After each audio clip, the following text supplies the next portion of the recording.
வணக்கம். 8ஆம் தலைவர் பேசுறேன். பழனியில அடிவாரத்துல ரூ. 100,00,00,000 சொத்து மதிப்புள்ள சொத்துக்கள முறைகேடா பத்திரம் போட்டு விட்டாங்க. அதுக்கு உண்டான விசாரணைலாம் ஹைகோர்ட்டே இறங்கி ரத்து பண்ணி விட்டாங்க. அவங்க உடனே உடனே அறநிலையத்துறை தேவஸ்தானத்திலிருந்து உடனே போயிட்டாங்க இங்க மேல. உடனே அப்பீல் பண்ணி அத உடனே தடுத்து நிப்பாட்டி விட்டாங்க. இது ஒரு பக்கம் இருக்கட்டும். இப்ப இன்னைக்கு இவ்வளவு பெரிய ஆளு, மாவட்ட பதிவாளர் வரைக்கும் சஸ்பெண்ட் பண்ணக்கூடிய ஆளு, லீவ் போட்ட இன்னைக்கு பார்த்து இன்னொரு ஆள தூக்கி போட்டு கொண்டாந்து போட்டு பத்திரம் படிக்கிறான். அவரு எவ்வளவு பெரிய கில்லாடியா இருப்பாரு. எவ்வளவு பெரிய கோடீஸ்வரனா இருப்பாரு. அப்படிங்கிறது மாரி அலசி ஆராய ஆரம்பிச்சுட்டாங்க எல்லாருமே இன்னைக்கு. கடைசியில இன்னைக்கு பார்த்தா, அந்த பத்திரம் போட வந்தவர ஃபோட்டோ எடுத்து போட்டு விட்டாய்ங்க டிவி, கிவி எல்லாத்தையும். கடைசியில பார்த்தா அவரு கால்ல செருப்பு இல்ல. அவர் உடுத்தியிருக்கக்கூடிய வேட்டி ரேஷன் கடையில குடுக்கக்கூடிய வேட்டி. ரேஷன் கடையில குடுக்குறாய்ங்க பாருங்க ஆடி தீபாவளிக்கு. அந்த வேஷ்டி. சட்டை தேய்க்கல. அழுக்கு சட்டை. இவ்வளவு பெரிய ஆளு தலையில டை இல்ல, எண்ணெய் தேய்க்கல. பெரிய பரதேசி மாரி வர்றாப்புல ஒரு ஆள். ஒரு பரதேசி மாரி வரக்கூடிய ஆளா இத்தன வேல பார்த்துட்டு எம்மாந்தண்டி வேலையா? 10 கார்ல ஓட்டு வாழ்றவன்னு 10 கார்ல ஓட்டு 100 பேர தூக்கிட்டு வர்ற பெரிய கோடீஸ்வரனே இவ்வளவு வேல பார்க்க முடியாதயா? இவரு எப்படி அந்த வேல பார்த்தாரு? நானா கரைய கிறுகிறுத்து போனேன். எப்படி அவ்வளவு வேல பார்க்க முடியும்? சாதாரண ஆள் இவ்வளவு வேல எப்படி பார்க்க முடியும்? சரி சாதாரண ஆளு இவ்வளவு வேலை எதார்த்தமா நடந்துச்சுன்னு நீங்க கொண்டு வரீல, அத இப்ப நாங்க எப்படி ஏத்துக்கிறது? ஆட்சியில நீங்க இருக்கீங்க.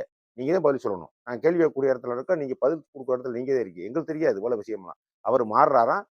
இவர் உடனே பொறுப்புக்கு வந்தாராம். இவர் வந்தாராம், போட சொன்னாங்களாம்.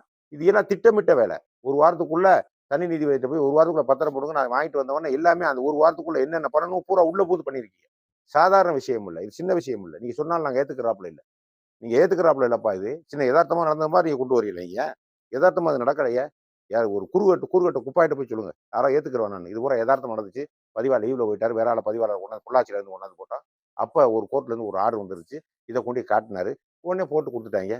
அ என்ன மழை இல்லாத, தண்ணி இல்லாத ஒரு காட்டுல காக்கா, குருவி பறக்காத ஒரு பொட்டெல்லாம் போட்டு போடுறதுக்கு பழனி அடிவாரம். மலை அடிவாரம். 150,00,00,000, 200,00,00,000 போகக்கூடிய சொத்து. 30,00,00,000 நம்ம மந்திரி உழப்புறாரு. 30,00,00,000லாம் கிடையாது. 100,00,00,000, 150,00,00,000 போகும். நான் விசாரிச்சுட்டேன். ஒரு சென்ட் 10,00,000, 15,00,000, 20,00,000 போகக்கூடிய இடம்.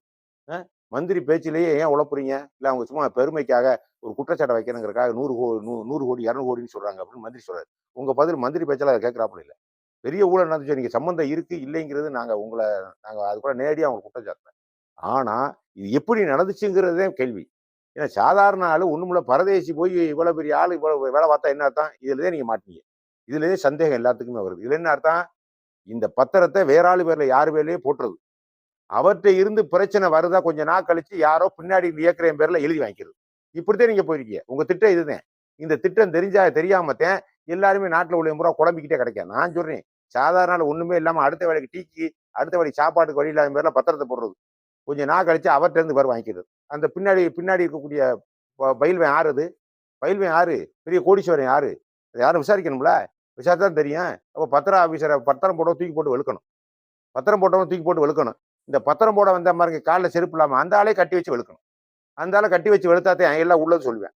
யாரு உனக்கு சொன்னது? மந்திரி சொன்னாரா? மந்திரிக்கு மேல உள்ள சொன்னாரா? யாரு இவ்வளவு வேல பார்த்தது யாரு? நீ இவ்வளவு வேல பார்க்க முடியாது.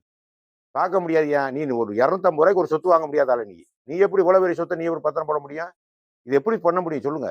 எவ்வளவு பெரிய சிக்கலான வேலை, இவ்வளவு பெரிய வேலை. சாதாரண இவர் வந்து அழுக்கு சட்டைய போட்டுக்கிட்டு இருக்க, தேய்க்க வழி இல்லாதவரு, காப்பி குடிக்க வழி இல்லாதவர் தூக்கி கொண்டாந்து ஒரு 150,00,00,000 சொத்த போட்டாருன்னு சொன்னா, பத்திரம் போட்டாருன்னு சொன்னா என்ன அர்த்தம்? எப்படி ஏத்துக்கிறது? அப்ப இதுல இருந்தே நீங்க மாட்டிக்கிட்டீங்க. எல்லாரையும் மாட்டிக்கிட்டீங்க. விசாரணை நியாயமா நடந்துச்சுன்னா எல்லாரையும் மாட்டுவீங்க. நான் சொல்றேன். அவர்ட்ட இருந்து யாரோ பின்புறமா எழுதி எழுதி வாங்க பெரிய கோடீஸ்வரரே அவர இயக்கி விட்டீங்க. அ எல்லாம் வந்துரும். வெளிய வந்துரும். அதனால நம்ம அவசரப்பட்டு மந்திரி தான் காரணம், அவர் தான் காரணம், இவர் தான் காரணம்னு நம்ம சொல்ல விரும்பல. எல்லாரும் சொல்லலாம். அது நம்ம அந்த அளவுக்கு தேவையில்ல எனக்கு. ஆனா விசாரணை நடந்துகிட்டு இருக்கு. அந்த விசாரணை உண்மையா இருக்கணும். அதத்தான் நான் எதிர்பார்க்கிறேன். கூடிய விரைவா அதுக்கு விசாரணை தெரிஞ்சு போகும். உங்க நிலைமையும் இதுல வந்து தெரிஞ்சு போகும்.